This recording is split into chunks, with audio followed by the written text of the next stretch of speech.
Hi, this is More Holistic. Click the button and subscribe and give me a thumbs up. And please leave some comments. I do appreciate you stopping by. I do appreciate it. Thank you so very much. So the question at hand now is, were animals made for human consumption? So I came to some text here and talking about, were animals made for human consumption? So we can think of more of in a spiritual sense. Is that why they're here? But here's a little quote I came up with. Excuse me. If you would live in harmony with yourself and the earth, you must follow the laws of the earth. For your body is of the earth, lest it lead your soul to the path of disease, death, and reincarnation. Now, as you know, in Christianity, they tell you this is the devil's place, and you want to reincarnate back to here? Okay, back here. The netters, you could say angels, orishas, spirits, different energies and vibrations in different dimensions.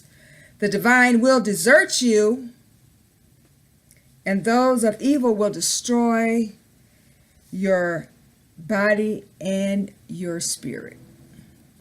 Let's just contemplate that for just a few minutes here and think about it. See the connection. Now, what next I want to talk about is,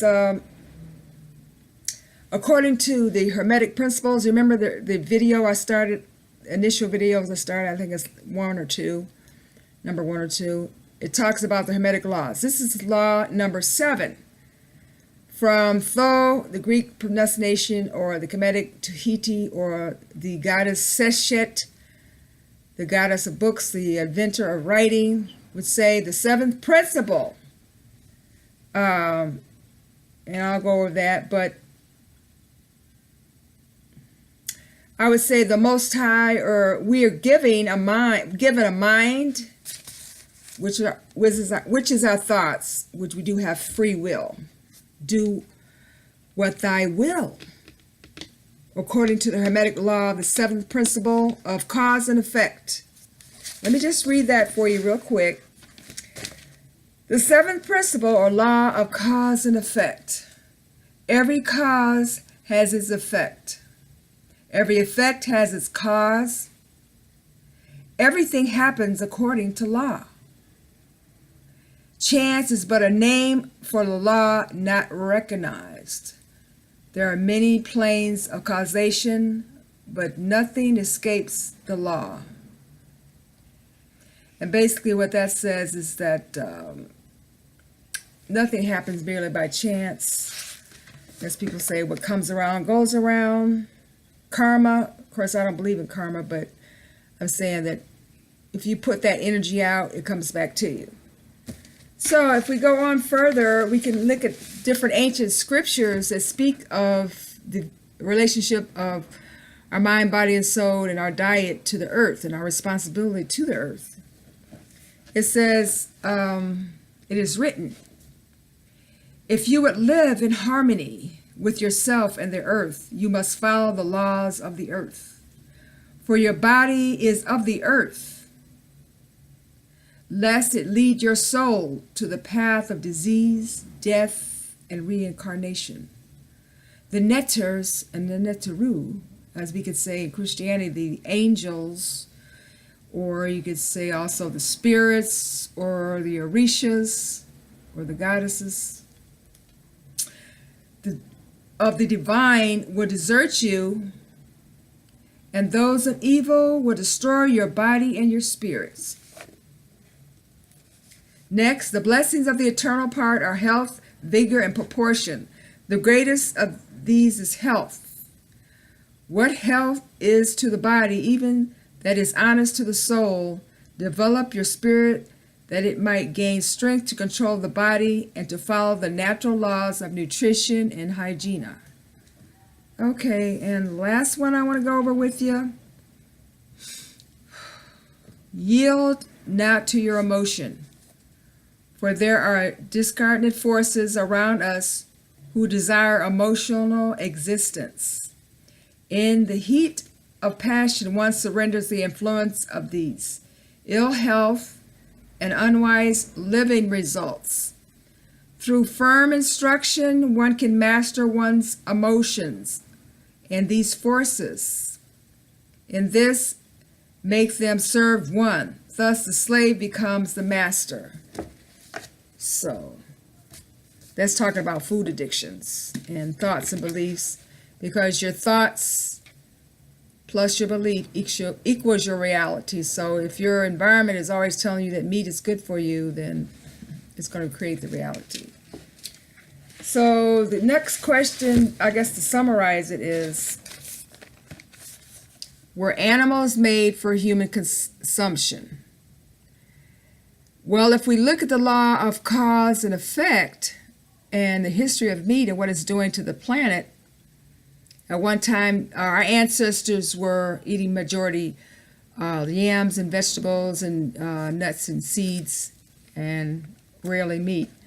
But with the invention of fire, things changed a little bit. It was only supposed to be used for scarcity and times of great disaster. But it seems as though, since we have all this, deforestation, soil erosion, air pollution caused by the eating of meat, that may be the effect that we see materialize in our everyday world. So just think about that.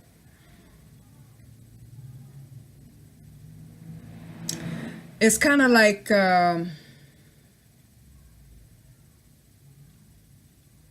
we're here to be in balance and harmony with the rest of the planet.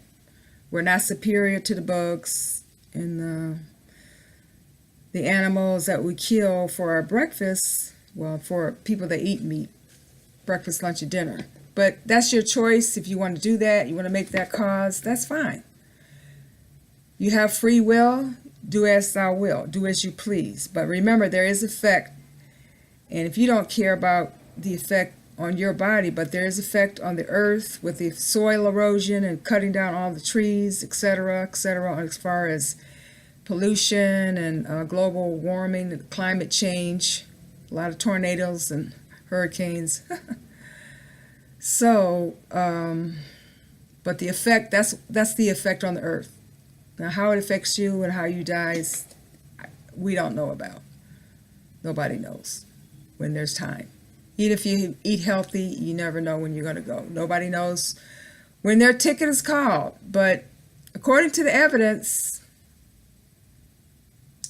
it seems as though the maker makes the decision up to you. It's all in your mind, what you think.